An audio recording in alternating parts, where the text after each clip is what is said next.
Well, the numbers keep on rising. The question is, to where? Good evening. This is Business Insight. My name is O'Brien Kimani. We're coming to you live from Broadcasting House.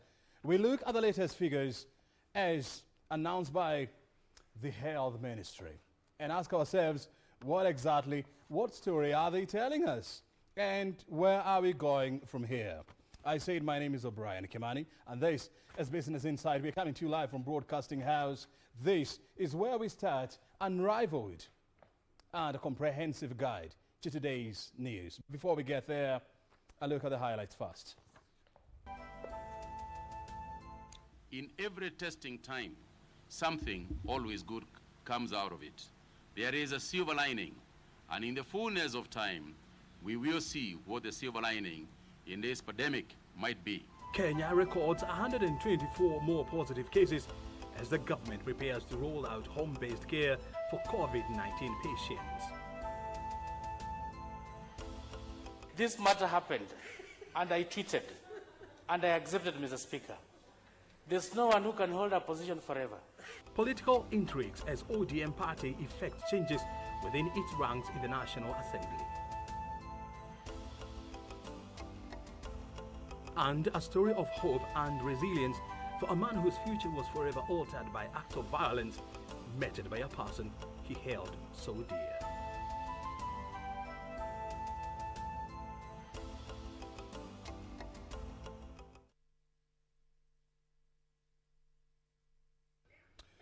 And also be in the company of our sign language expert, Byron Aburi. Welcome to the bulletin. The Ministry of Health is finalizing plans to launch home and community-based care for asymptomatic coronavirus patients. Health Cabinet Secretary Mutahi Kagwe says the protocol, which will seek to ease congestion in the various isolation facilities within the county, will help purely dependent on the discipline of Kenyans. The development coming as President Uhuru Kenyatta joined world leaders in the Global Vaccine Alliance Summit 2020. The Ministry of Health is planning to roll out home and community-based care for asymptomatic coronavirus patients who account for 80% in Kenya. Health Cabinet Secretary Mutahi Kagwe saying that with the increasing numbers, hospitals such as Kenyatta University and Mbagathi are almost at capacity, hence the need to decongest them. If this is implemented, it would free our health facilities from congestion. Because we are reaching, for example, in Nairobi, at a time when Mbagathi, both Mbagathi and KU, are already getting to full status. The Ministry of Health is in the process of actualizing, and indeed, we have already completed the process of actualizing home and community-based care protocols. We now know that if somebody is not quarantining themselves, they will affect their children, and they will affect their friends. And I think that it has come to the point where that responsibility must now be given to citizens. He, however, cautioned those anticipating the reopening of the country on the 6th of June, saying a decision has not been arrived yet. Nobody has spoken about reopening, not in the form that we might understand. This is something that is still being looked at. It is something that our experts are still looking at the modeling to decide and make a decision. This even as it emerged that trackers are using unscrupulous means to evade police officers without having acquired a COVID-19 free certificate from a certified lab. Lakini hiyo certificate lazima iwe ni certificate ya maana. Lazima it must be an authentic certificate. Huwezi kuingia kiosk ama clinic unapatiwa karatasi ambayo inasema uko COVID free na anafanya kastamp. Anafanya kastamp. Dogomano clinic kap.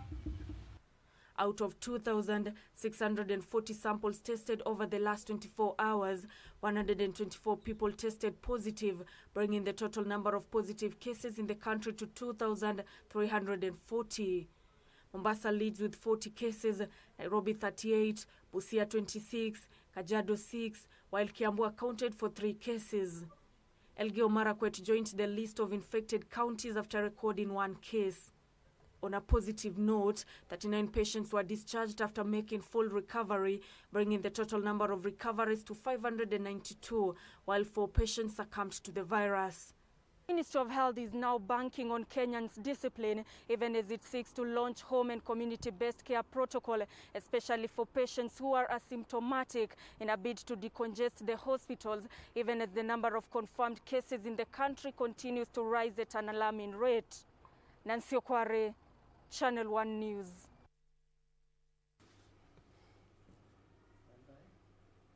Still on coronavirus, the government is expressing optimism that structured partnership with Guarantee are weighing in the fight against COVID-19 pandemic, amid increased mobilization of personal protective equipment to be distributed to vulnerable segments of the population. Various government departments are hopeful that the programs initiated will help keep the contagious at bay. Beatrice Gatonying-Atich with the details. The youth have been challenged to play a proactive role in the ongoing fight against COVID-19. Speaking while flagging off a consignment with COVID-19 protective equipment and sanitizers to border associations drawn from various counties, ICT Cabinet Secretary Joe Mushero discouraged young people from engaging in activities that might jeopardize the well-being of communities. And really the partnership you're seeing in government is now also expanding with development partners, with the private sector. And really we want to ensure that Kenyans can see and know that as a country we're moving together, and this hidden enemy, COVID-19, it is there, we have seen it, it's affecting people, some are losing lives, and we must continue to protect ourselves, even as we continue to push so hard to ensure that livelihoods are not lost, and that the livelihoods continue to be protected.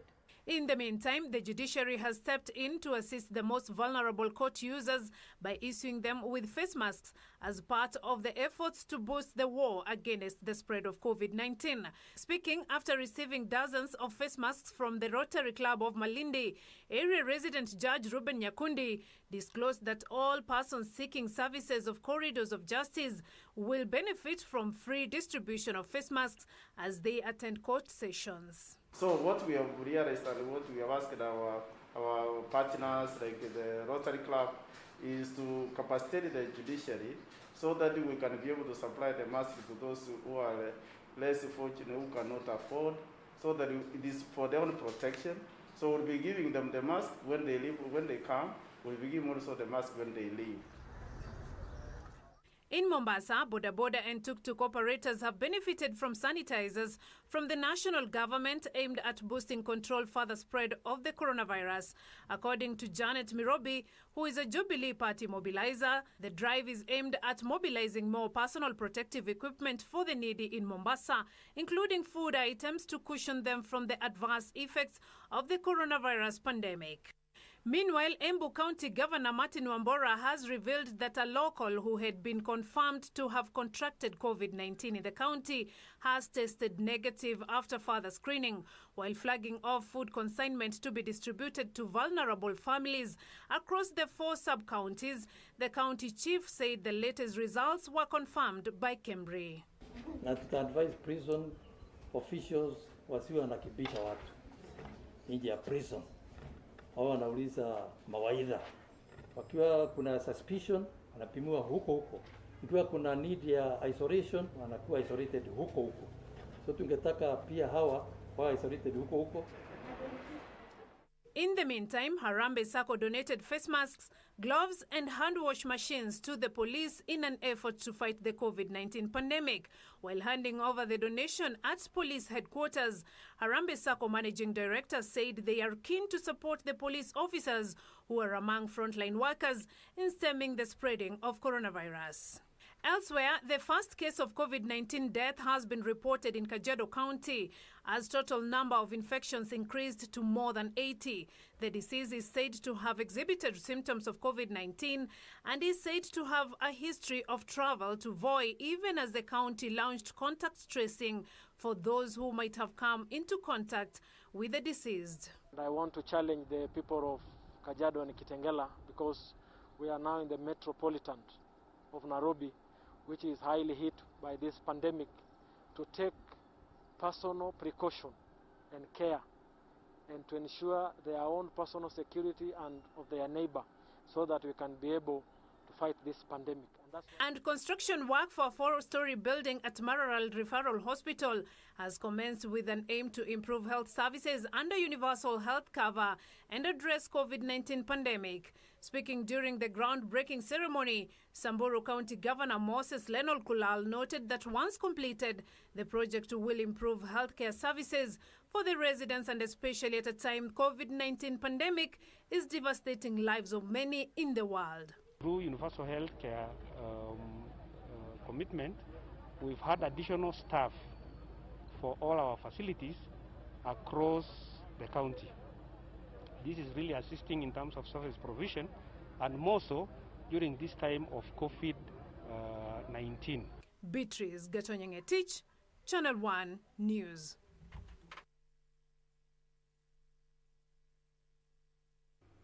Let's now move to the floor of the National Assembly. Political intrigues played out on the floor of the National Assembly following the removal of Deputy Minority Leader Chris Wamalwa from office. A communication from Speaker Justin Muturi on NASA's decision to change the Deputy Minority Whip elicited exchange of political undertones between MPs across the political divide.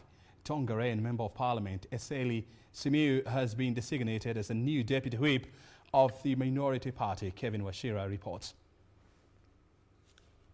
Following a parliamentary gathering of MPs allied to NASA coalition, the decision to change the Deputy Whip of Minority Party was read out by Speaker Justin Muturi. Kimani MP Chris Wamalwa was de-whipped for being perceived disloyal to the Kimani MP Chris Wamalwa was de-whipped for being perceived disloyal to the agenda of ODM leader Raila Odinga. Wamalwa replaced with Tongaren MP Eseli Simiu, who is currently embattled in a tussle over the leadership at Ford Kenya Party. The notification on change of guard at the office of Deputy Minority Whip, igniting exchange of words between Minority Whip Junet Mohammed and his de-whipped deputy Chris Wamalwa. We had a PG that was attended by 118 members of the NASA coalition, Mr. Speaker. And one of the issues that was raised, Mr. Speaker, is gross incompetence, Mr. Speaker. And I know he's my deputy. He is not very good in doing his job, Mr. Speaker, and that can be confirmed even by the Speaker, he knows. I've been rated as one of the best legislators in this House, Mr. Speaker, when it comes to legislation, where the whip cannot match a half. I have never brought any bill on this floor of the House. And you're aware about it, Mr. Speaker. He only comes here as a comedian, then he goes out. In the next 5 minutes, he'll not be here. MPs allied to the Deputy President William Ruto, consoling Wamalwa, urging him to remain focused. Honorable Chris Wamalwa, and tell him, please don't worry, stay firm. There's no politician who gets to the top the easy way. Setbacks will come and they make you stronger. It was actually not your association with someone which made you be removed.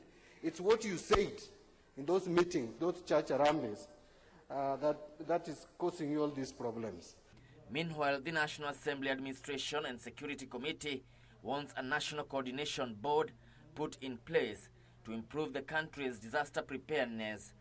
The committee is concerned that there is over-reliance of non-governmental organizations on management of disasters, reducing the National Disaster Management Authority into a lame duck.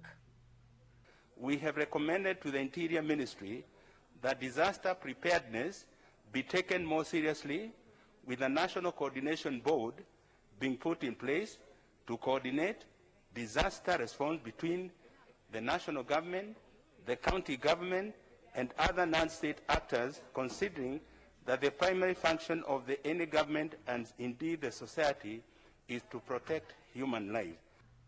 The committee is scheduled to meet senior officials at Interior Ministry next week overutilization of COVID-19 funds and relief food. Kevin Washira, Channel 1 News.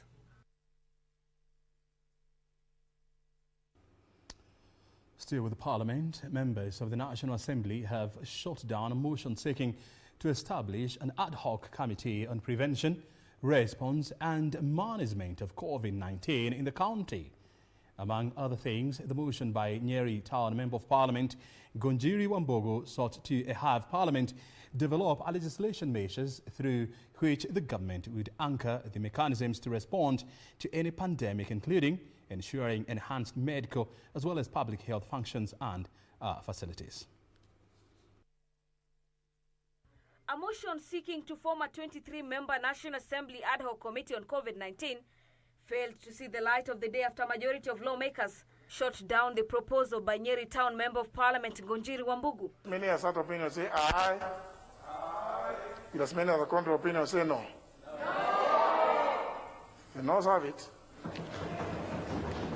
In the ill-fated motion, the Nyeri Town lawmaker was proposing that the select committee be tasked with developing necessary legislative measures on COVID-19 response and management, as well as funding the needs and requirement on COVID-19 outbreak and other pandemics that might occur in the future. On Tuesday, MPs differed sharply on the floor of the House when the matter came up, with a good number of legislators pouring cold water on Gonjiri's motion. We're discussing a health pandemic as a committee and avoid members of the health committee. And even if they were to include the members of the health committee, then we would ask ourselves, at which particular point are we going to be able to contribute and take effect in terms of COVID? I oppose the composition. The composition is dubious. There is no independent member of parliament. There are no competent doctors. So why are we establishing it in the first place? As I oppose this motion because I'm opposing, I wish to state that the facts are bare that all what is envisaged in this motion has been taken care of. And in fact, this, the whole business of this committee is time-barred because so much water is at the bridge at the moment, because there are laws that were formed or that were enacted through delegated legislation. Tuikubali hoja hii kwa kauli moja sote kwa minajili ya. Kwa hivyo hakuna mahali ambao kuna bana mtu yoyote. Kwa hivyo kutolewe ile hofu ambayo imetokea kwa baadhi ya waheshimiwa ambao wanasema kwamba eti masuala kama haya yatakuwa na bana kamati nyingine. An ad hoc committee because of the cross-cutting nature of the coronavirus issue and the COVID disease. In fact, it is the way to go. The National Assembly Health Committee had expressed its reservation on the motion, claiming that the constitution of another body would be a duplication of roles in various committees. Is this committee necessary? And I think that's what this House needs to address, the issues. Yes, we might amend and include the person with disability, but is it necessary for us to have this committee in the first place? For Channel 1 News, I'm Gladys Mungai. Let's now move to the corridors of justice, where Chief Justice David Maraga has taken the executive arm of the state to task over the latest executive order by President Uhuru Kenyatta on the organization of government. The order, which authorizes the president to direct and coordinate the functions of ministries and government departments, according to Maraga, has erroneously listed functions that include those of the judiciary, the Chief Justice and the Judicial Service Commission. The Chief Justice maintains that his office alongside JSC are part of the judiciary and cannot be assigned functions by the executive, as they derive their mandate directly from the Constitution of Kenya.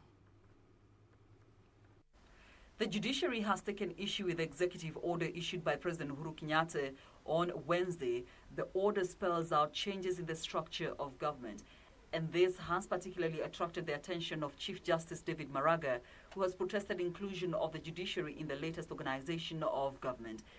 He has expressed displeasure with the decision to list Judicial Service Commission under the State Law Office and the Department of Justice. In a statement to newsrooms Thursday morning, Maraga says the order cannot restructure or assign functions to the other co-equal and co-substantial arms of government and independent commissions, According to Maraga, an executive order cannot restructure or assign functions of the judiciary or the Chief Justice. Maraga insists that the manner in which the judiciary operates cannot be the subject of an executive order. He says even as he reiterated that the Constitution directly creates the JSC and assigns its functions and powers in Article 171 to 173 of the Constitution. Maraga notes that it was obvious that the order only applies to and is indeed only capable of applying to the executive branch of government, while calling for a review of the 11th 2020 order. The CJ says he believes this was an inadvertent error and that the Office of the President will promptly issue a correction. Caroline Kamar reporting for Channel 1 News.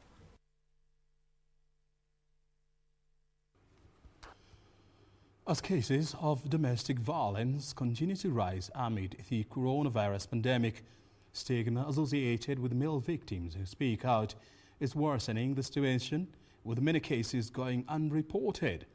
Serafina Chieng with the story of Dan Shieshie Matakaya, a domestic violence survivor who is using his experience to inspire and bring hope to those struggling to recover from physical, sexual, psychological or even economic violence.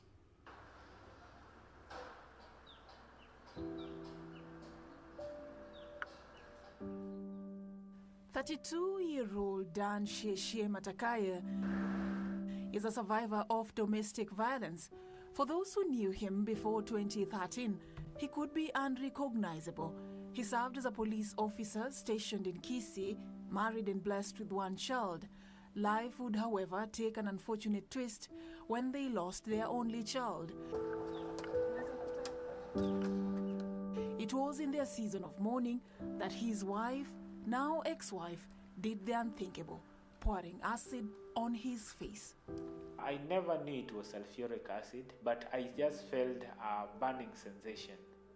At that time, I was so confused, and when I woke up to try and get some water to dissolve the burns, to reduce the burns, when I stepped on the floor, I felt a shock. She had gone further and connected electricity and poured some water on the floor, whereby she wanted me to be electrocuted in the house. But why would somebody this close to him go to this extent? When we first met in court, and I asked her, why, what happened? Why did you decide to do this to me? And she told me, alidanganya. That was what she told me. His journey to seek treatment was not an easy one. He recounts the pain and agony he went through during his more than 6 months stay in hospital. I remember I was crying, struggling with myself. At that time, I was not seeing. The pain was so severe, and what the doctors did was to inject me and let me to sleep, because they felt I was suffering a lot. So when I slept, by the time I woke up, I was not seeing. Remember, when I slept, I was seeing, but when I woke up, I was not seeing. Matakaya almost gave up and at some point contemplated suicide. The doctor came and told me that, Dan, we are sorry, you won't see again. The only prayer I was making while in the hospital is for God to restore my sight.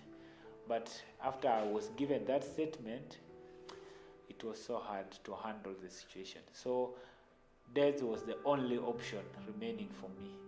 And so what was his turning point? Even though I'm seeing myself as useless, as nothing, unworthy, but someone somewhere else is seeing me as something. He's seeing worth in me. So from that time, I changed my attitude. From thinking of committing suicide, now to thinking on how I will embrace the condition that I have.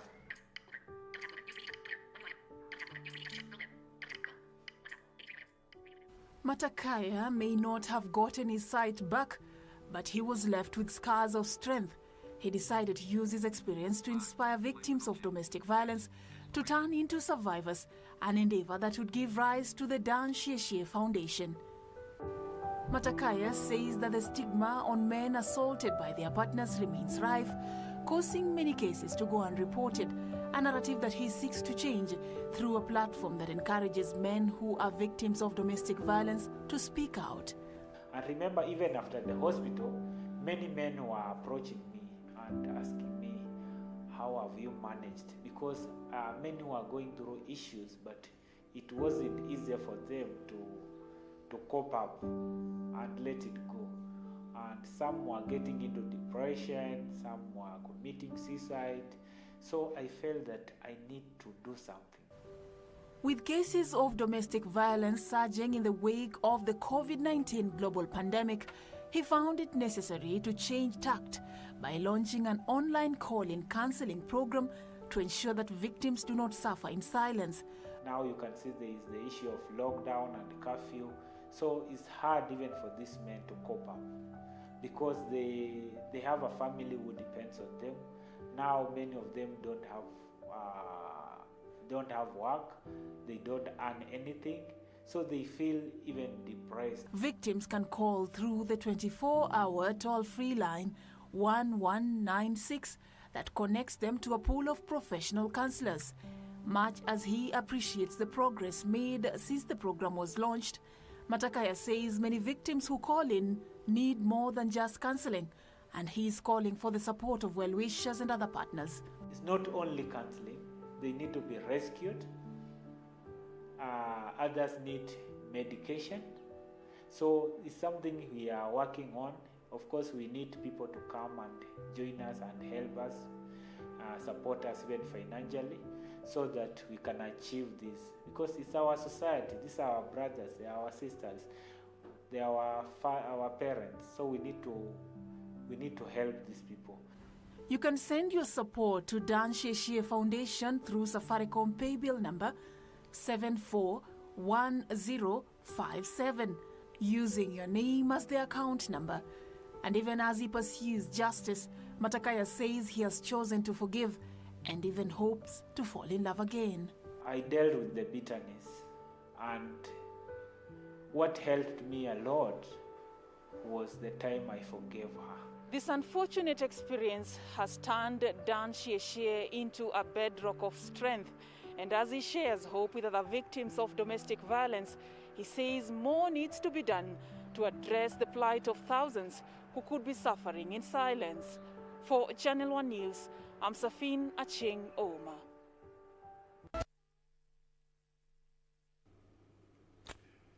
Absolutely depressing there. And we wish Sheshie all the best. You're watching the most comprehensive bulletin tonight. This is Business Insight. We are live from Broadcasting House. My name is O'Brien Kimani. A short break is well deserved, and we are back with more. Stay right here.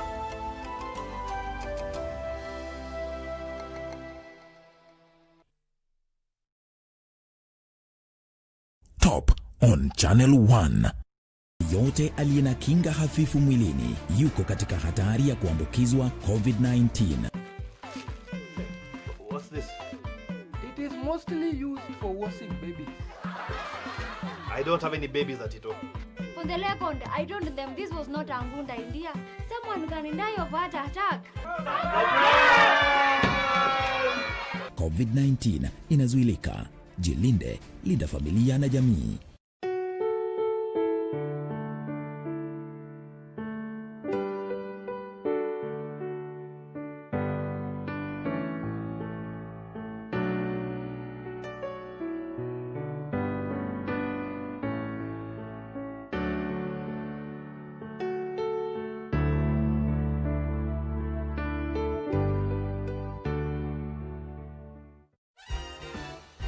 I'm Cyrus. My God, that's them. Wow.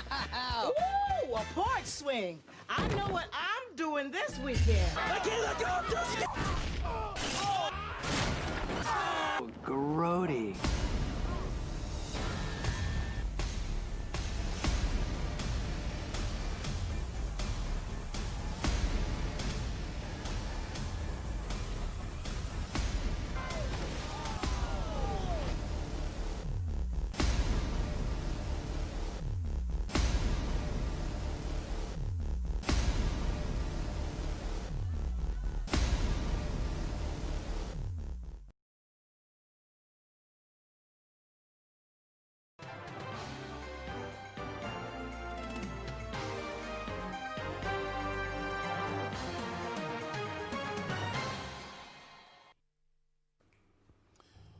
Troubled, Kilifi Deputy Governor Gideon Saburi is pushing the state to provide him with official records proving his client tested positive for COVID-19.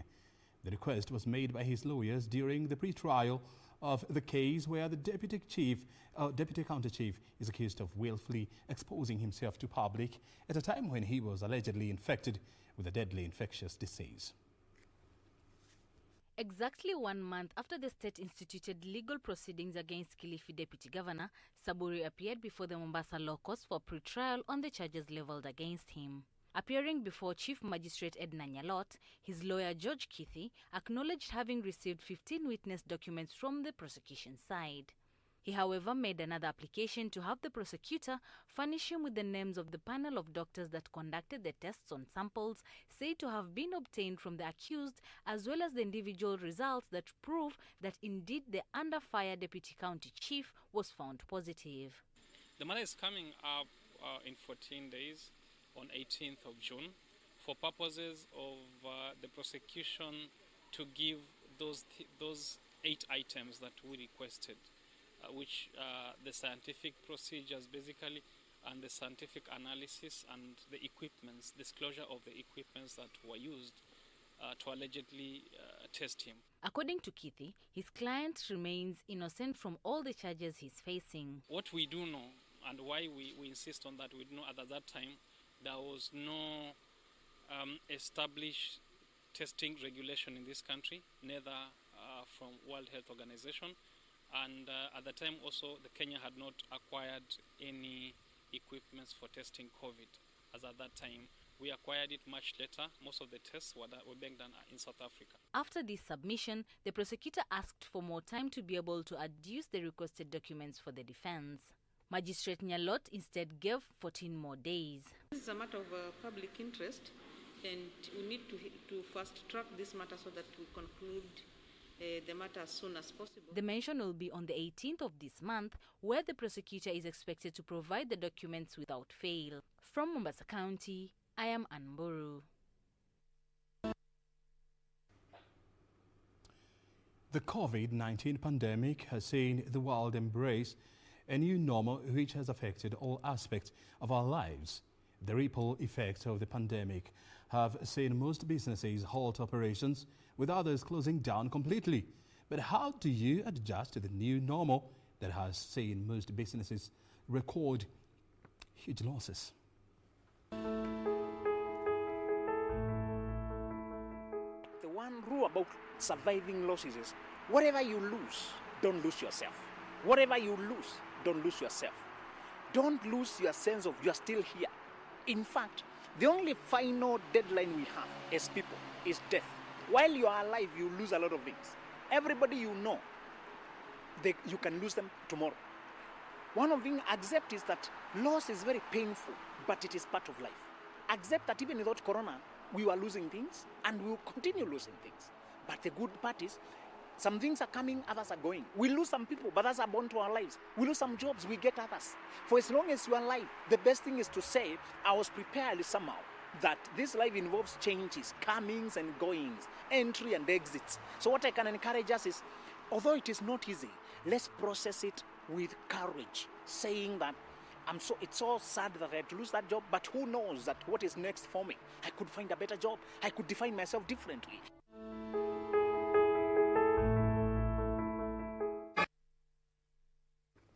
Absolutely beautiful and inspiring words there. Defense Cabinet Secretary Monica Juma has underscored the importance of enhancing regional military capabilities through training in the face of emerging threats. Speaking at the Defense Staff College in Karen during its 35th graduation ceremony, Juma said regional unity and exchange of expertise among African countries remain key in addressing the myriad of security challenges facing the region.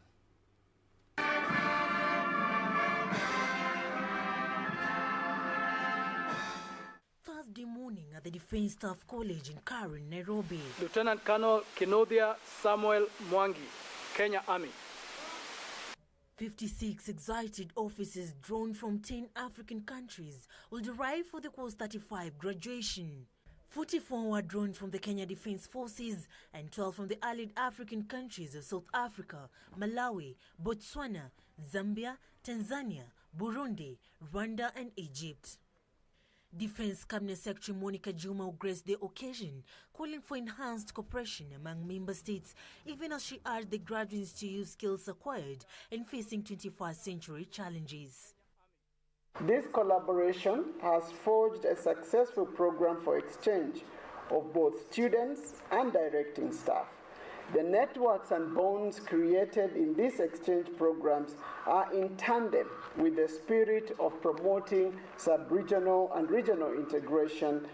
Juma lauding milestones achieved in efforts aimed at realizing gender equality within the military, with 4 women among those who graduated today.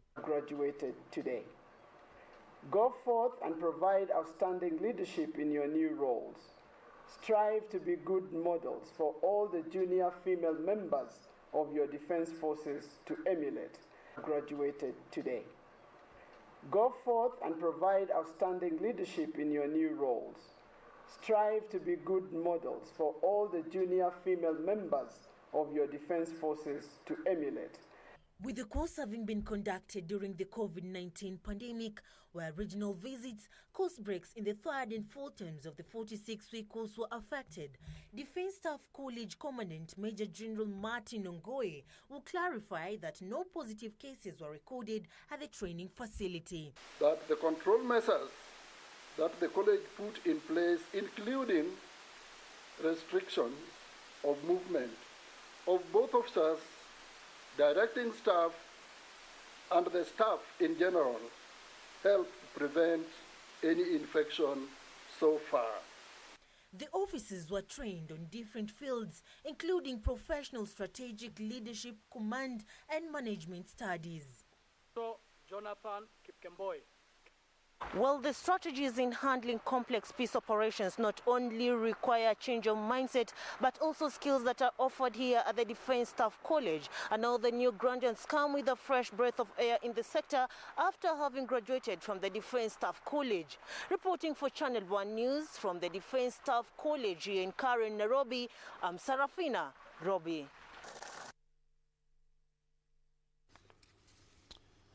We're taking our second break right here, and thereafter we'll be back.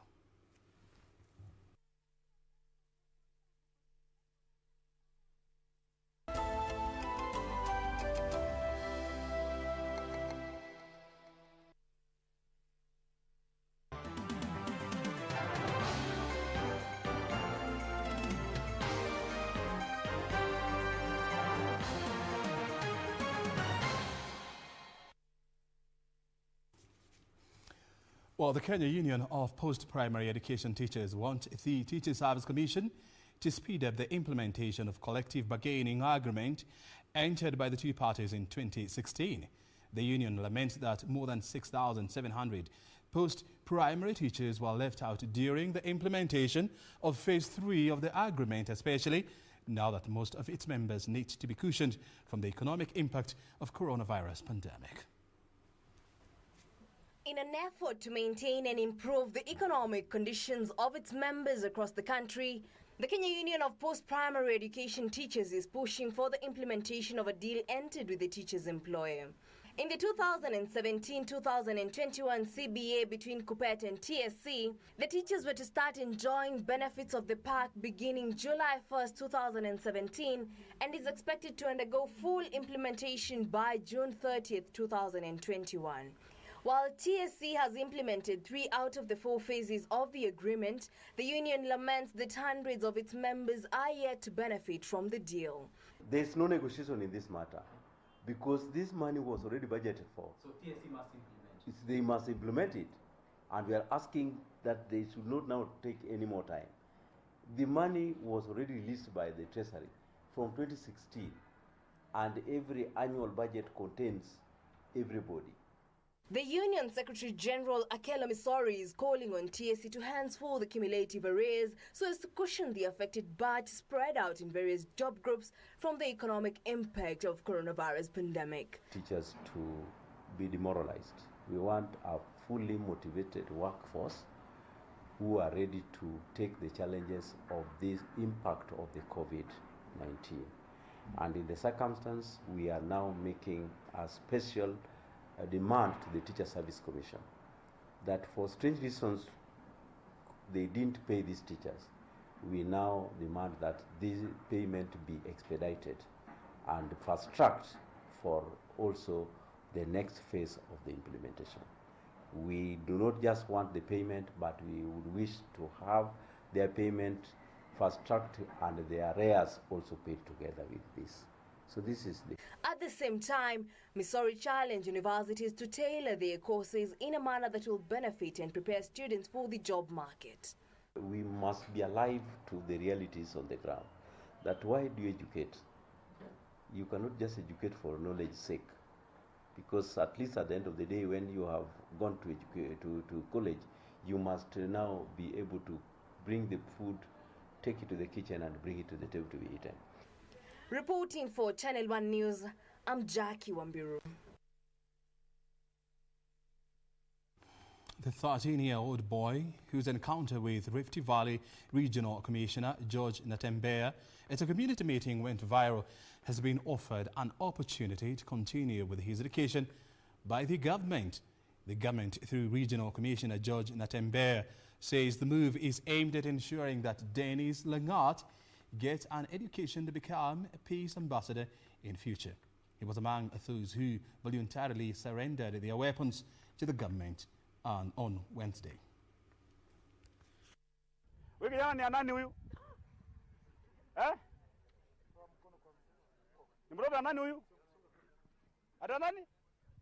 His encounter with Rift Valley Regional Commissioner George Natembeya a few days ago at a public baraza elicited mixed reactions from Kenyans. Nyumbani amechomwa, hakuna mahali ya kuishi, shamba mahindi amefyekwa, hakuna kitu tunafanya.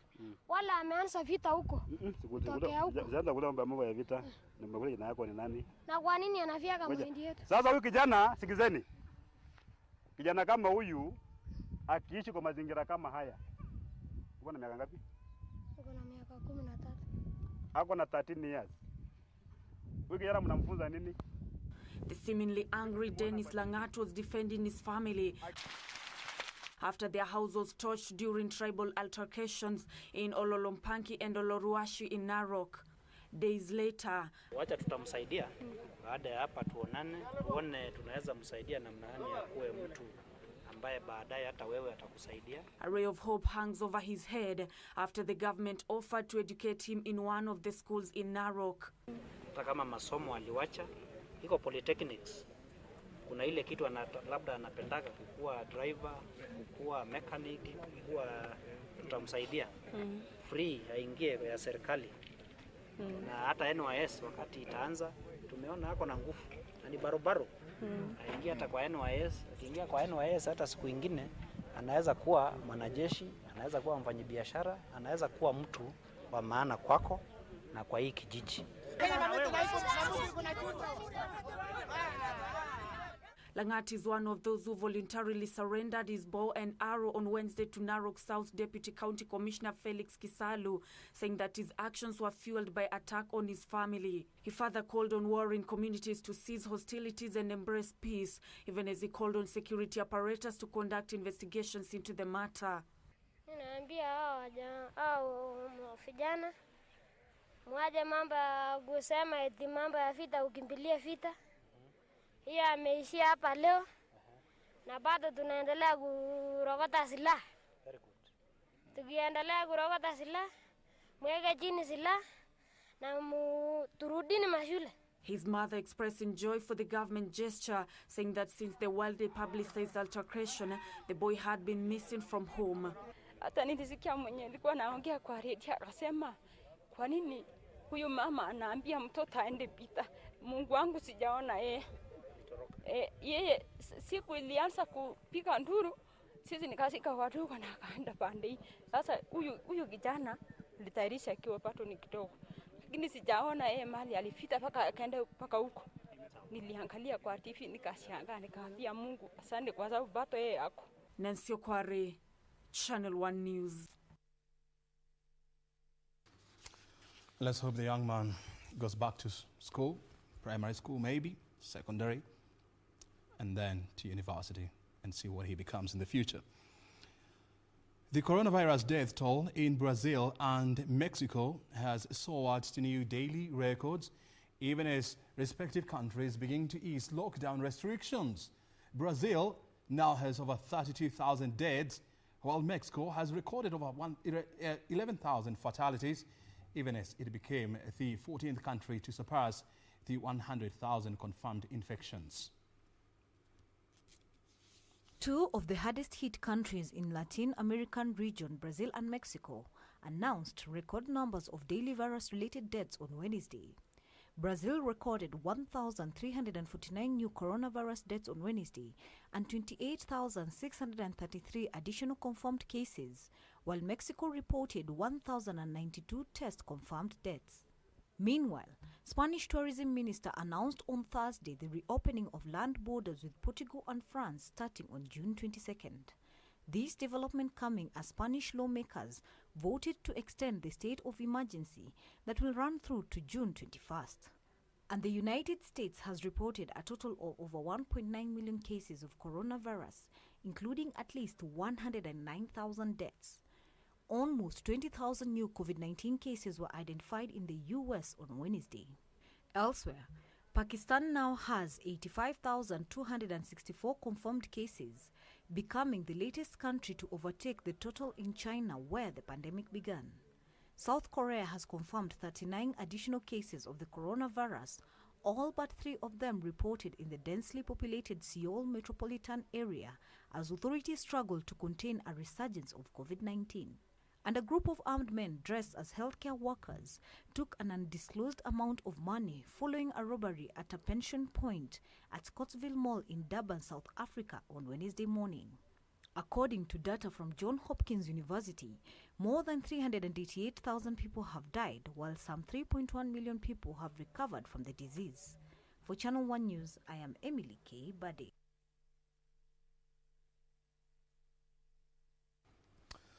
We still have more news lined up during this bulletin. This is Business Insight. Stay right here.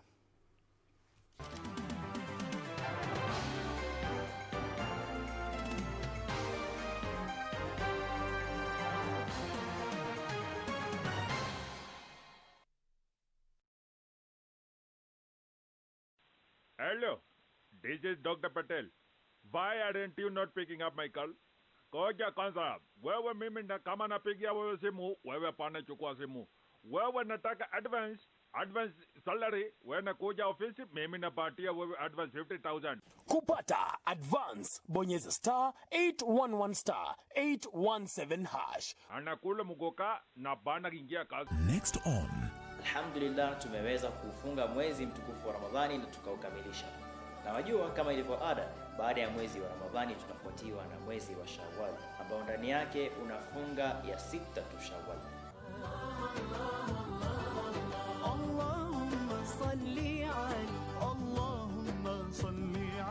Sasa ni kujitahidi kupokea huu mwezi wa Shawwal. Tujitahidi tuuchukue na tuende nao kama vile Bwana Mtume Muhammad sallallahu alaihi wasallam ametuambia. Allahu Allahu Allahu Allahu Allahu.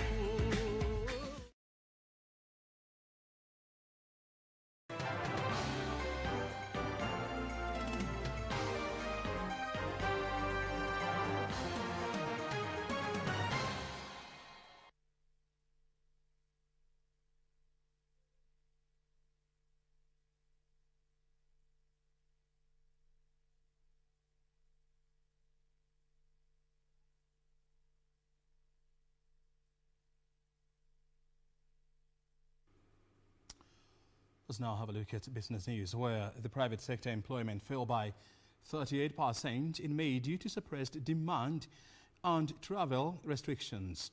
The monthly purchasing managers index by Stanbic Bank Kenya suggests that private sector output was recorded at 36.7 points in the month.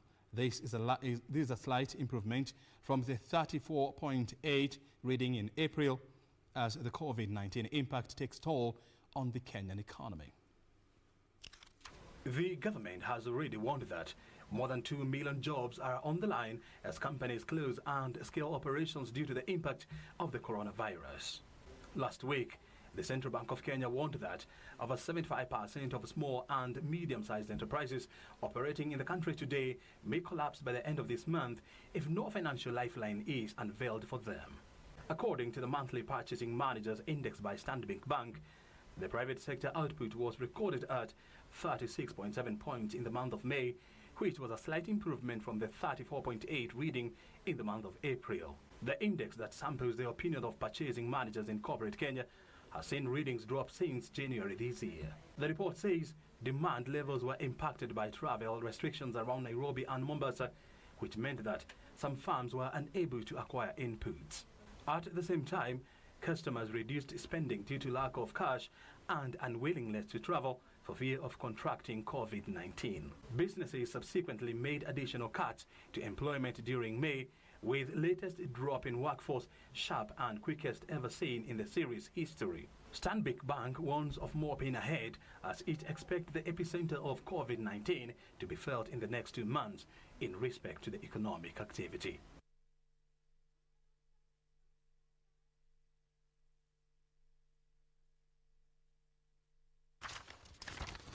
Well, you definitely know that the coronavirus continues to shatter the global economy. And the question is, how bad will the world economy be impacted? Here in Kenya, a number of figures have been thrown around that the Kenyan economy, for the first time in almost 2 decades, is likely to slide into negative growth or worse, get into depression. Depression is when an economy registers negative growth in 2 consecutive quarters. The question is, are we likely to head that road? And the expectation of everyone is, let's hope not.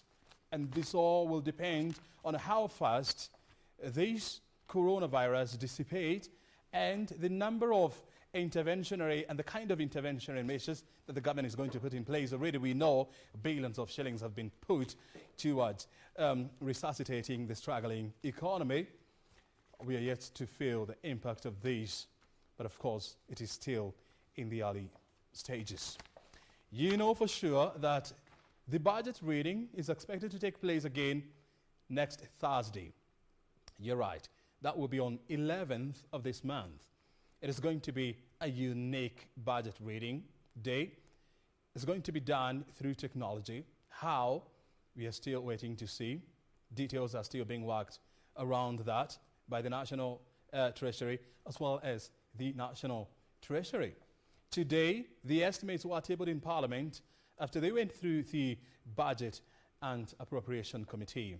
Heated debate is expected out of that report once it comes up for debate next week.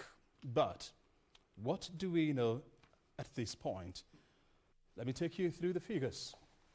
The projected growth for the year 2020 has been revised downwards to 2.5% from an initial projection of 6.1% in the year 2020. That is according to the budget policy statement, which was tabled by the national or the cabinet secretary in charge of National Treasury, Ukuri Yatani, sometimes in April. This, of course, at 2.5%. Analysts are saying the figure sounds and looks unrealistic, bearing in mind that we are yet to feel the impact or to come into terms with how coronavirus is likely to impact the Kenyan economy. Bearing in mind that this is coming at a time when the Kenya Revenue Authority has said that it has missed its, or so far it is behind its revenue target by about 300 billion shillings. You know exactly what that means when the taxman is behind its revenue targets. The national government's share of wages and benefits to revenue in the financial year 2020-21 is projected to be 36.9%. And this is not a good figure at all, because the globally acceptable level is below 25%. You all know what the government has been trying to do to bring these down, including harmonization of salaries and remuneration of state and public officers. Let's go to the next slide. I think I can do this. Voila, there you are. And then we can try to work it a little bit. Oh, there you are. Very good. The growth is likely to average, and this is according to the Parliamentary Budget Office, or what we call the BPO. This is what they said when they were given this report by the National Treasury. We project that gross domestic product is likely to average negative 1.5% to 1% in the year 2020, with a slow pickup in the year 2021. That is according to the Parliamentary Budget Office, after they went through the statement as it was, or the figures as they were presented by the National Treasury. Their bet is, in the best case scenario, the Kenyan economy will register a growth rate of 1% in the year 2020. In the worst case scenario, the growth will be negative 1.5%. Whose ball is likely to tell us the real information? Let's wait and see. County government's allocation is expected to be 369.8 billion shillings for the financial year 2020-2021. The question that everyone is raising is, where would this money come from? At a time when revenue collection is trailing targets, and number two, the development partners are also feeling the impact of coronavirus, and so they are likely to scale down their grants to developing countries. Let's move to the next slide. This is another elephant in the room. The fiscal deficit is projected at 7.3% of GDP, indicating a widening scenario compared to the previous projection of 4.9% of GDP. What is the implication of all these? It means, number one, the government is facing a huge funding gap in its budget financing plan. And what exactly this means is it has to borrow either from the domestic market or on the international market. The first scenario when it comes to domestic borrowing is that a lot of commercial banks will prefer to lend to the government because of low risk, as opposed to lending to you who is prone to default. And so you're likely to be in a situation whereby you're competing with government when it comes to accessing credit. How does the government access the local domestic or the domestic borrowing market? This is through government papers, if you like it, bonds and bills. And the government was hoping that it is going to bring down the gross domestic, the budget deficit to around 4.9%. And it has been having a lot of discussions with international lenders like the World Bank and the International Monetary Fund on how to deal with these deficit, because it is absolutely not a beautiful hole in your fiscal space. The projected fiscal deficit will be financed by, listen to these, net external financing of 349 billion shillings. If you can round it off to the nearest, it will come to around 350 billion shillings. This is about 3.1% of Kenya's gross domestic product. An absolutely mind-boggling figure there, 349 billion shillings. We are yet to see how the National Treasury is planning to convince the lending community to get this money. But we'll see what cut they've got in their bag. Let's go to the next slide. And net domestic borrowing is projected to increase from a provision of 223 billion shillings, according to the budget policy statement, to 486 billion shillings. Oh my God. 486 billion shillings, which is 4.3% of GDP in the budget estimate for the year 2020-2021. And this is an increase of 100, oh goodness grief, listen to this, 118%. This means that the government is likely to get more aggressive in the domestic borrowing market, whereby commercial banks, as I told you, they would prefer to lend to the government as opposed to lending to the private sector. And that is actually a terrible situation, because the private sector is the engine of economic growth. And so when the private sector cannot access credit, it means that, number one, they're not going to expand their operations, and number two, this will have a negative impact on economic growth. You know what happens when the economy is not growing. You don't access jobs, and the pie becomes smaller. And you're likely to see a situation whereby people are sliding into poverty. Pray that we don't get there. The next slide is over 40% of the 2020-21 projected fiscal deficit of 823 billion shillings will be financed by foreign borrowing. We have discussed that. Let's not belabor that. But I want you to note this figure. 823 billion shillings. The government doesn't have this money. It does not hope to collect this money. It is expecting that this money will be sourced from borrowing, and this means that it has to access the domestic as well as the international market. Guaranteed stock of debt by end of March. This is another challenge that the country is facing. The guaranteed stock of debt by end of March 2020 was 6.3 trillion shillings, which is 70% of the 9 trillion shillings, the national debt ceiling that was amended by the government as well as the National Assembly sometimes in March.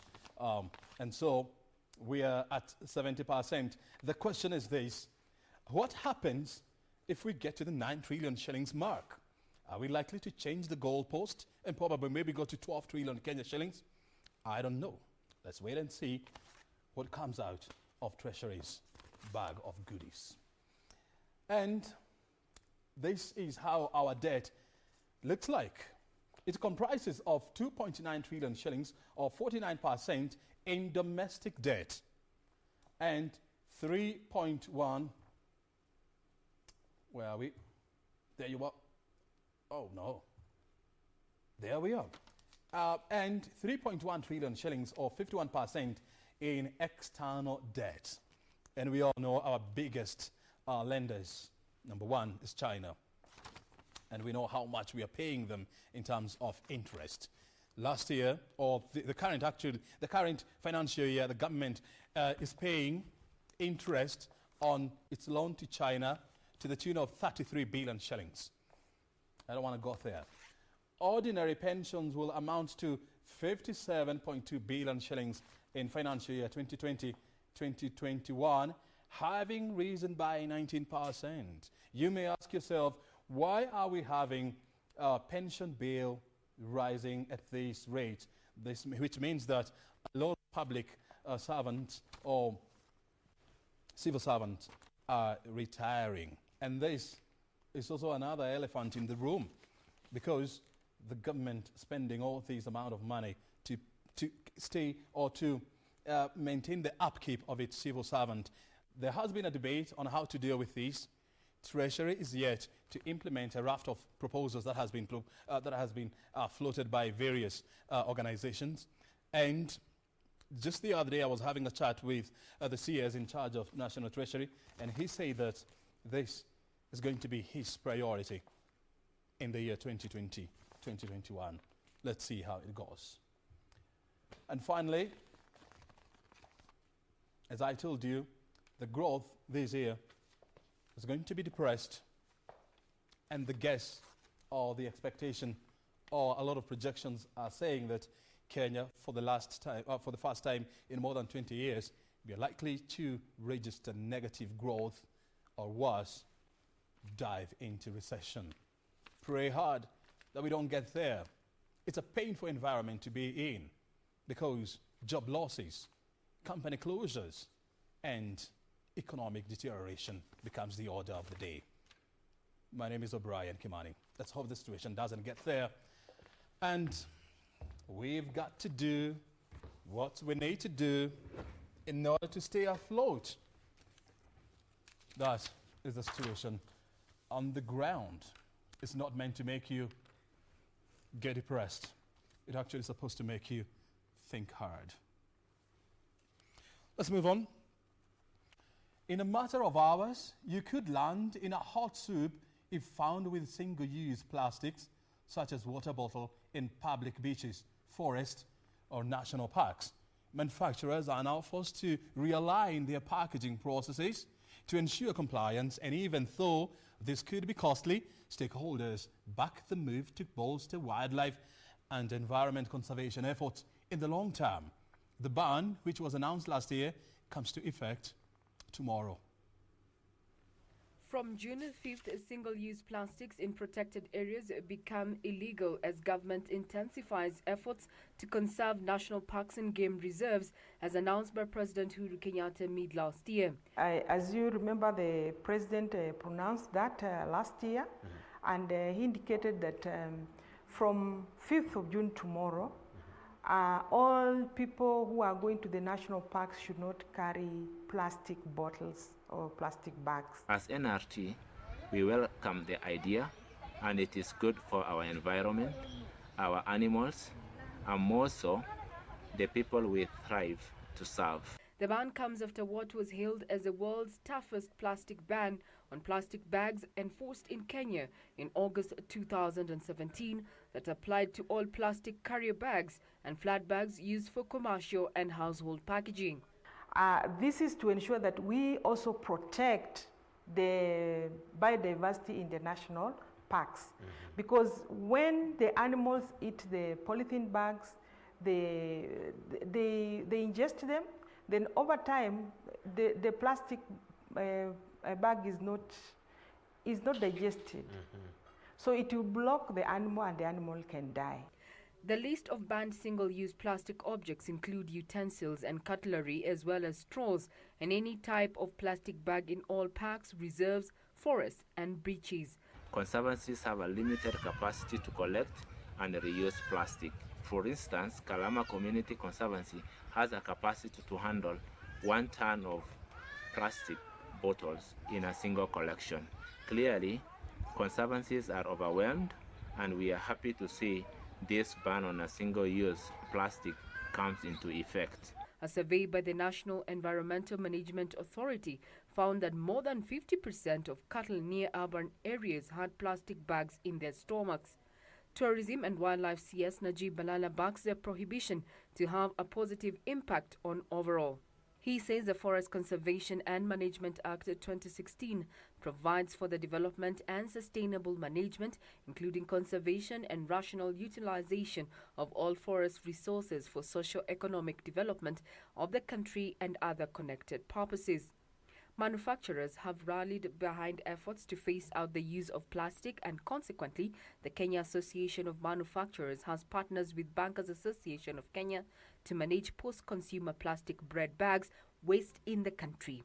Under the partnership, the two associations shall work together with stakeholders across the waste management value chain to promote a circular economy in the country.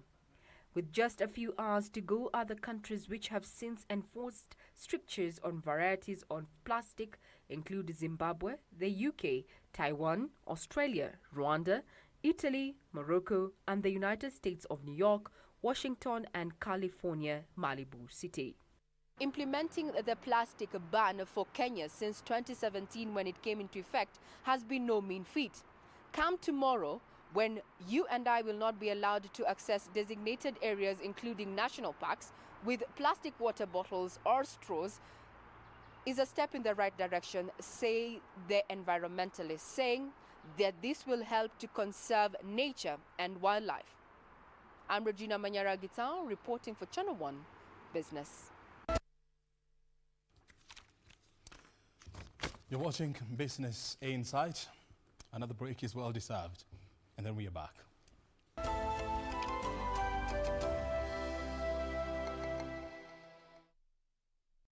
People who choose to read their Bible daily, they become wiser and they become stronger than the people who don't read their Bibles.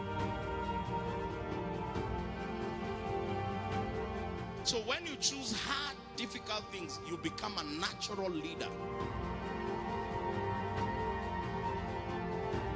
He brings us to church to introduce to us another higher level of relationship that is called a faith relationship.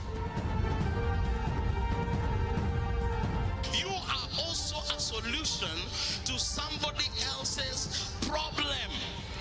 You cannot be the only problem all the time.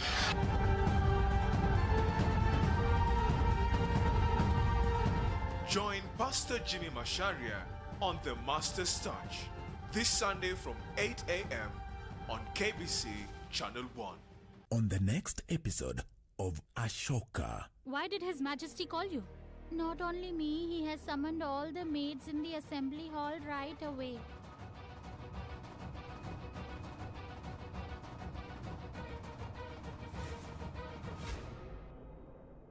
Mir! Emperor! Why did you lie to me? Which lie? She's alive. And she's right here. Who? Dharma.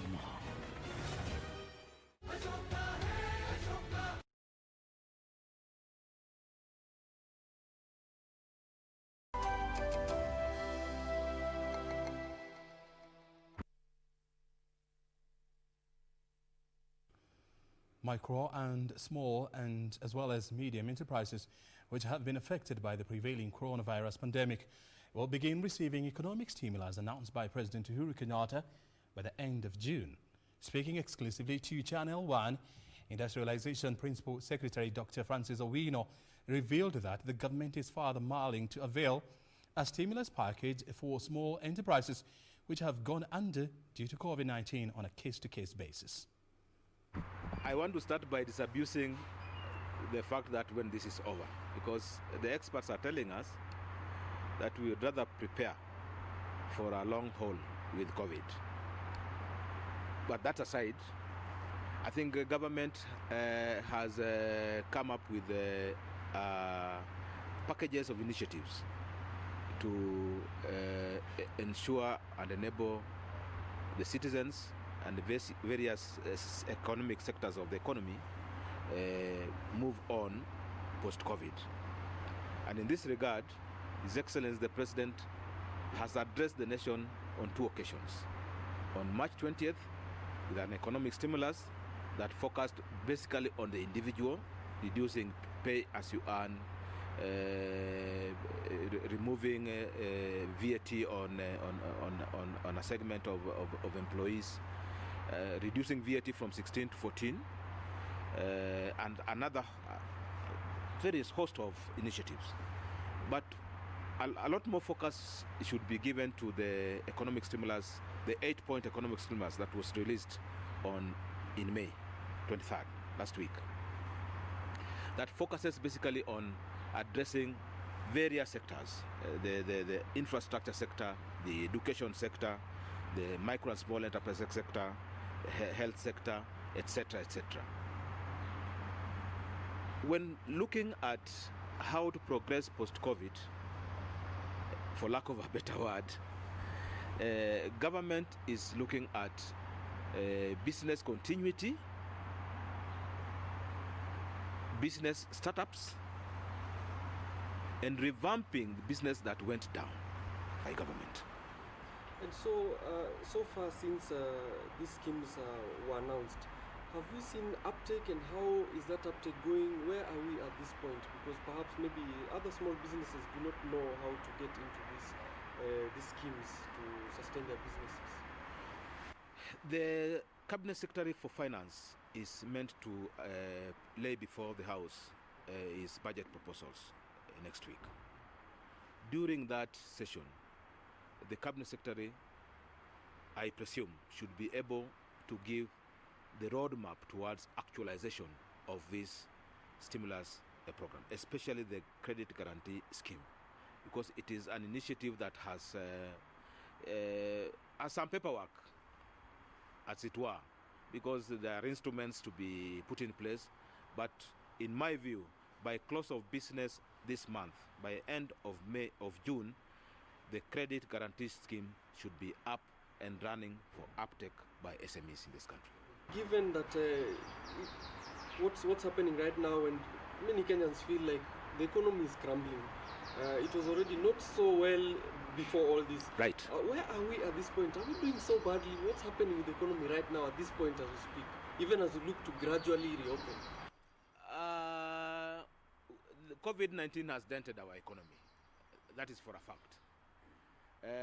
But in terms of bounce back, if we adhere to the protocols that the Ministry of Health are giving us, we will be able to recover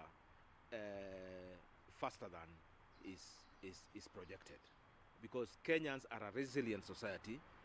Kenyans are very, very hardworking. Kenyans are outgoing. And while at that point, allow me to appreciate the potential that is sitting in this country.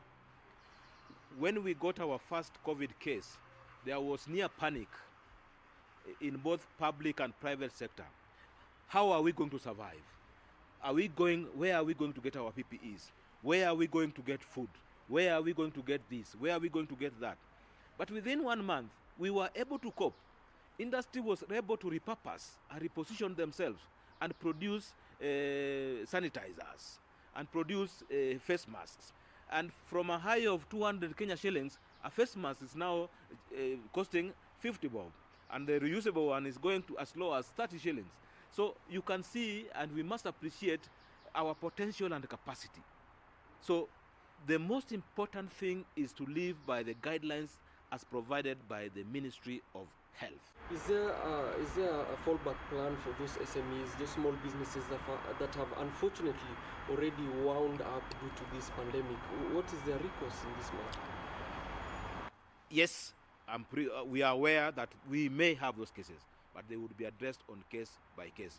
But besides the credit guarantee scheme, the ministry is also initiating other avenues to mitigate SMEs against COVID-19. One initiative that is also at a very advanced stage are regulations to operationalize the SME fund. The SME fund is in the SME Act 2012, right? Which provides that there would be a fund to provide initial working capital for startups.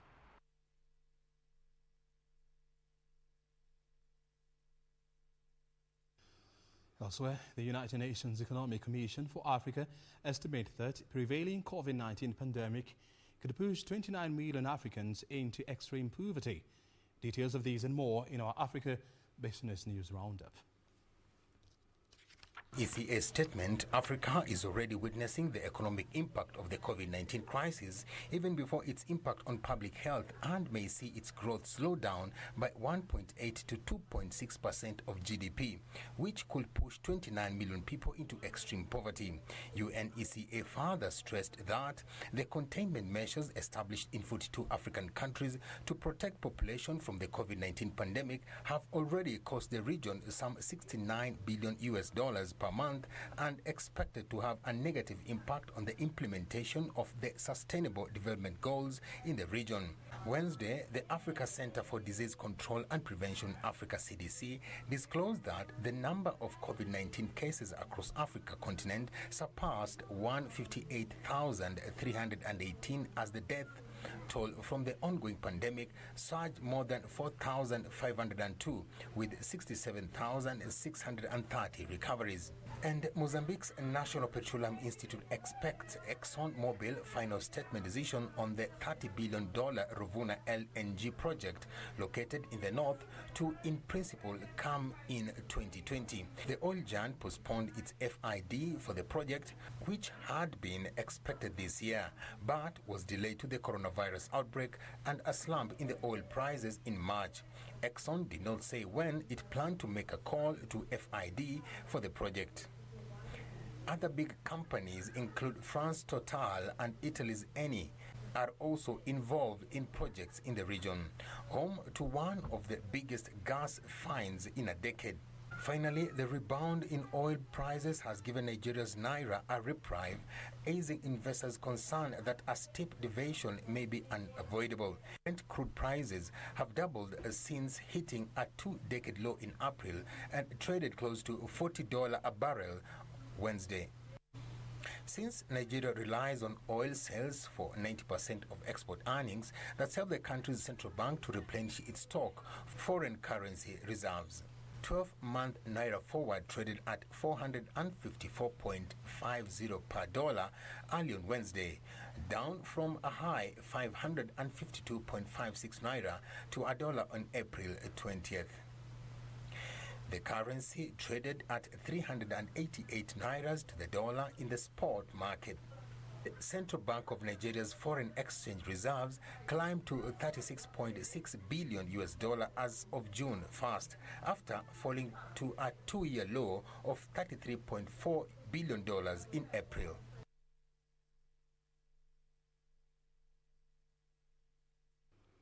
Let's go beyond African boundaries, and Japan's technology giant SoftBank has unveiled a $100 million fund that it will invest in companies owned people of color. This makes it the latest major company to respond to the protest over the death of American George Floyd, after firms including Twitter, Bank of America and General Motors spoke out over racial inequality. Announcing the Opportunity Growth Fund on Twitter, SoftBank's founder and chief executive Masayoshi Son wrote, "Racism is a lamentable thing," ending his post with hashtag Black Lives Matter. In a letter to employees, the company's chief operating officer Marcelo Clorer said the fund, which he will lead, aims to invest in entrepreneurs from companies that face systemic disadvantages in building and scaling their businesses. SoftBank also runs the $10 billion Vision Fund, which invests in startups across the world. Meanwhile, Twitter's Jack Dorsey has become the latest chief executive of a major U.S. technology company to give financial support to an anti-racism organization. He tweeted that he was making a $3 million donation to former NFL player Colin Kaepernick's Know Your Rights camp to advance the liberation and well-being of minority communities. Protests over the murder of George Floyd have spread across the world to Kenya, where human rights activists held peaceful demonstrations outside the U.S. Embassy headquarters in Gigiri. Meanwhile, the U.S. is barring passenger flights from China from 16th June, in the latest sign of tensions between the two economic giants. The Department of Transportation said it is punishing Beijing for refusing to let U.S. airlines resume flights to China as its pandemic subsides. In recent weeks, the countries have sparred over coronavirus and China's policies in Hong Kong. But Washington said it would continue to engage on the air travel issue.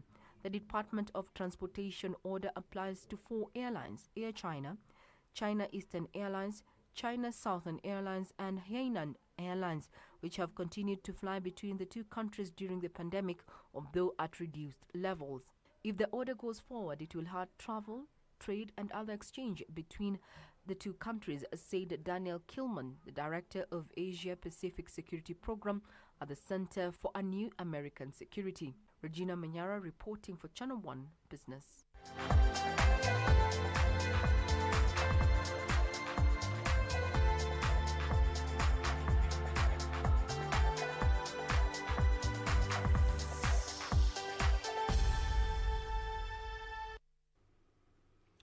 On to sports now.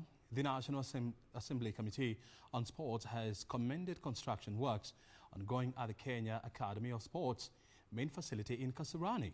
The committee, led by Machakos Town Member of Parliament Victor Munyaka, today inspected the new Luke Nyao Stadium as well as the Kasarani Stadium. The Kenya Academy of Sports main facility is among many sports facilities that the government is keen on completing in a bid to promote sports in the country. While inspecting the ongoing works today, the chairman of the National Assembly Committee on Sports, Victor Munyaka, expressed his contentment at the progress made so far, despite the works having earlier on stalled due to an alleged lack of funds. We really want as a committee to commend the CS and the PS for the renewed effort to really finish up all these projects. This year we have been able to allocate enough money for it to be completed, so there is not going to be any delays in completing this particular project. I think we have around 155 million to be able to complete this particular project. Sports Cabinet Secretary Amina Mohammed, who accompanied the committee in the inspection, acknowledged the goodwill exhibited by the committee towards the ministry's commitment to develop sports talent. We are very, very pleased that we have our committee here today with us, and that they've been able to visit the two stadia in Nairobi and to see the work that we're doing. And I assured the committee that we are committed, we are determined to fulfill the directives that were given by His Excellency the President to make sure that all the stadia that are under us are completed in good time so that they can be used. The delegation had earlier on toured the new look Nyayo Stadium as well as renovation works at the Kasarani Stadium. We made a visit to the Nyayo Stadium and found that it is at 95% complete, and there is remaining 1 week and the contractor will be handing over the project to the ministry, so that after the COVID-19 elapses, activities can be able to start. The committee hopes to continue inspecting works at other stadia across the country before they present their final report to the Speaker of the National Assembly.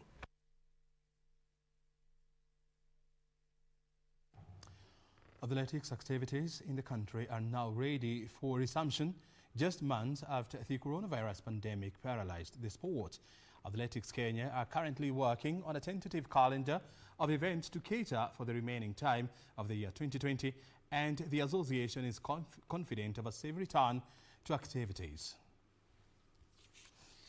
Athletics Kenya has expressed confidence of a safe return to activities in the country and are currently working on a calendar of events to cater for the remaining time of the year 2020. This comes after Sports Cabinet Secretary Amina Mohammed set up a committee for the resumption of sporting activities in the country. We are going to have competitions without spectators for the time being, and that is exactly what we also want to do, to have maybe competition. We can beam it through the TV, spectators can watch it at their homes, but the others can compete at the track. So we are ready, and we want to make sure the athletes also have an opportunity to race, to compete against one another as they prepare and look for the better future. Athletics Kenya is also confident of hosting a successful World Continental Tour on the 26th of September this year, with plans already in top gear. So we are doing well. When we were given the event, we formed a committee, a local organizing committee for the event, and of course we were supposed to have done it on the 2nd of May, and due to the coronavirus we were not able to do that, and the event was postponed until the 26th of September.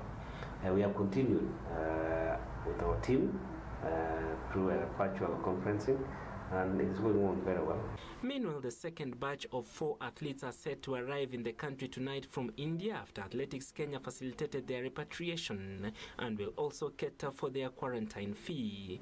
Another batch of 8 athletes who are still stuck abroad are expected in the country next week. You know, the problem is that you see the communication from these athletes where they are staying, and you realize that maybe they don't have money to pay their rent and to buy food, and they're risking their lives also. So the best thing to do is better when they're at home, so that even if they go to quarantine in Kenya, they're secure, they get food, they're with their they know that they are in their home, so they will not be having that psychological problem. So we try to make sure that they are comfortable. And 1500-meter world champion Elijah Manangoi and Timothy Cheriot are training well ahead of the 11th June virtual race against the Ingebretsen brothers.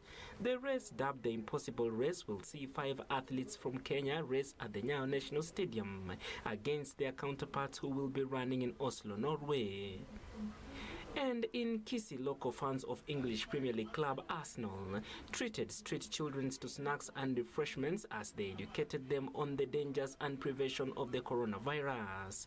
About 200 street kids were educated on the virus and also received donations which included face masks from the football fans. The fans were working in conjunction with Red Cross.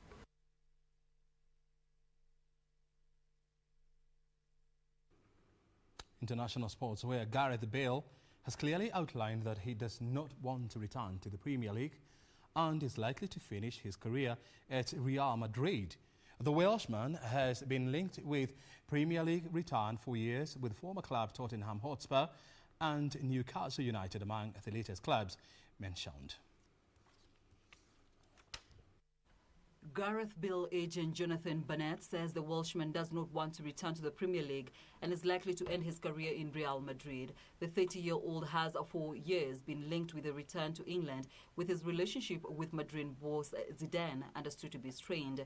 Since joining Madrid for a world record £85 million fee in 2013, Bale has won 4 UEFA Champions League titles, 1 La Liga Cup and 1 Copa del Rey, as well as 3 Club World Cups, 3 UEFA Super Cups and 1 Spanish Super Cup. Meanwhile, Southampton striker Shane Long has signed a 2-year extension to his contract, keeping him at the club until the end of the 2021-2022 season. The 33-year-old Republic of Ireland international moved to St Mary's from Hull City in 2014. He has scored 35 goals for Saints and made his 200th appearance in March.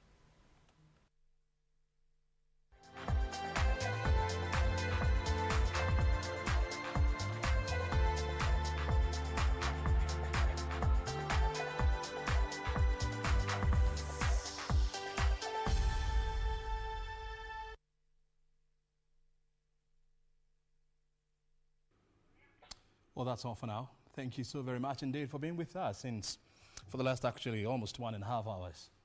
Thank you indeed for your company. Weather report is coming up next, and thereafter we'll be having the Inside Government tonight. We want to focus on government social protection program.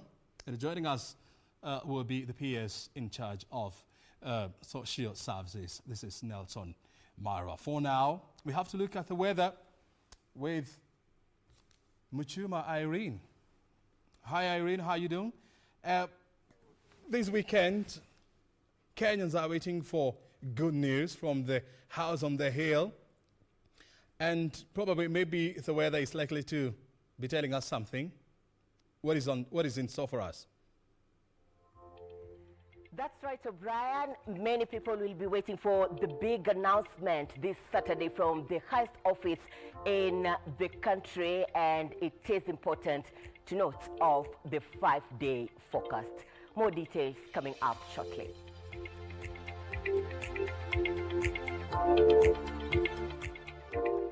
Great, a very warm welcome to Channel 1 Weather Updates. My name is Irene Mchuma Odim.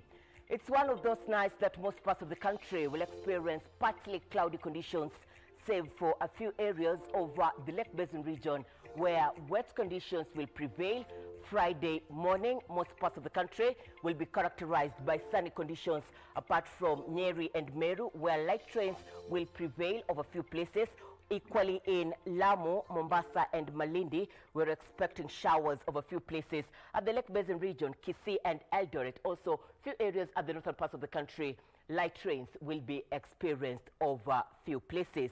In the afternoon, several places across the country will continue to experience sunny intervals, but then the rain intensity will increase over the Lake Basin region and Kisii, Eldoret, Kakamega, Narok and Nakuru. Also few areas over the northern parts of the country, and at the coastal strip, wet conditions will persist.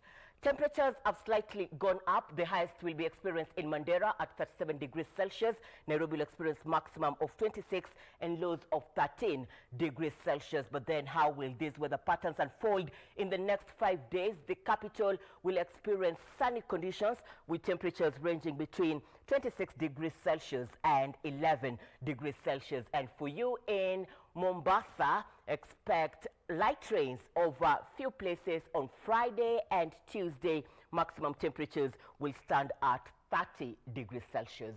And that is how weather is shaping up here in the home country. Let's now cross the borders and see how it will be in other parts of the world. Do have a good night and a blessed day ahead.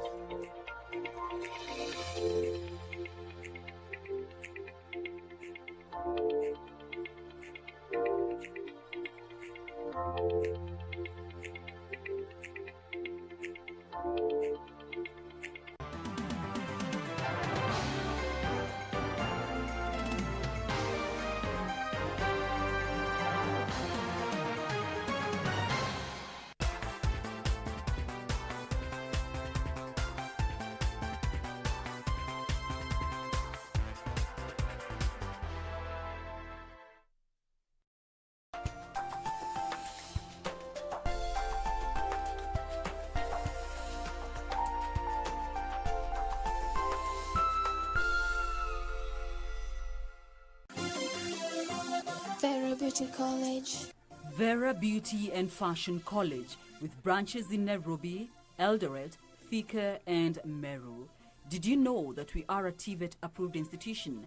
We offer courses in fashion design, interior design in soft furnishing, event decoration, flower arrangement, event planning, hairdressing, barbering and dreadlocks,